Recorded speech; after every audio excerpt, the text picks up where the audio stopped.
All right, guys, 18.3 is here, and it is a high-skill, fun-filled workout. We've got 800 double unders total, 40 overhead squats total, 24 ring muscle-ups, 40 dumbbell snatches, and then 24 bar muscle-ups. That is for you guys that plan to finish this monster of a workout. There is a 14-minute cap that they gifted us with, which is awesome. Make sure that you know what the standards of movement and what workout it is you are going to do. If you're not sure which one you should pick, you can reach out to me if you don't have a coach, or at your own gym, just talk to your coach.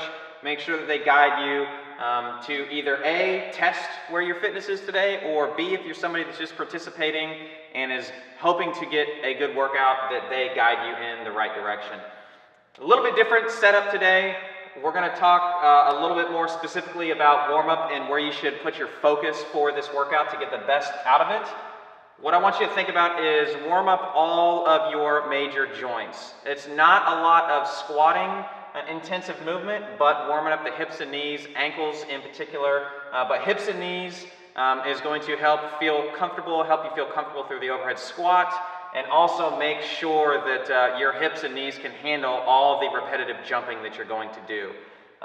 Especially work on opening up your thoracic spine so that you are really comfortable when you're doing double unders, you're not hunched forward and compressing your breathing, that you are very open and comfy to breathe when you are overhead squatting. Make sure that you can get into really solid positions on your muscle-ups.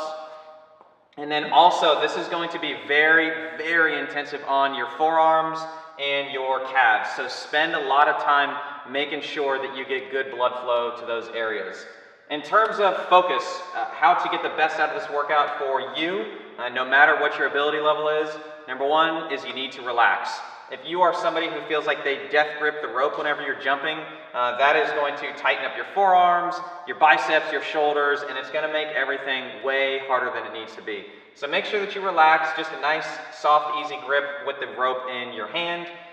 Really focus on good position. This is one that I think long term, if you're looking to get deep into the second round, that if you are an athlete that has poor mechanics, poor position, especially under fatigue, you are just going to get punished on this. So make sure that you get into the best position possible for you.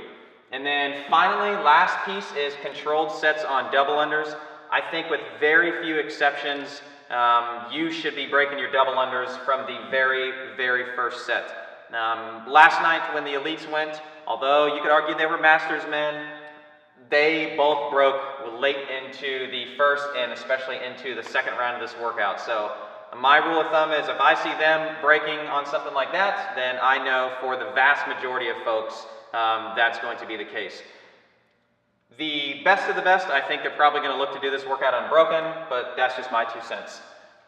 So quick and easy tips or easy wins, if you will, for this workout. Number one, double knot your laces. All right, so take a look down at your shoes before you get going in this workout. Make sure that your shoelaces are double knotted. Number two, we talk about this every week, but it's such an easy win. Equipment setup. You don't want to have to be going back and forth from your ring muscle ups to your bar, your pull-up bar, your jump rope. Try to keep everything in a nice tight position so that you can minimize your transition time.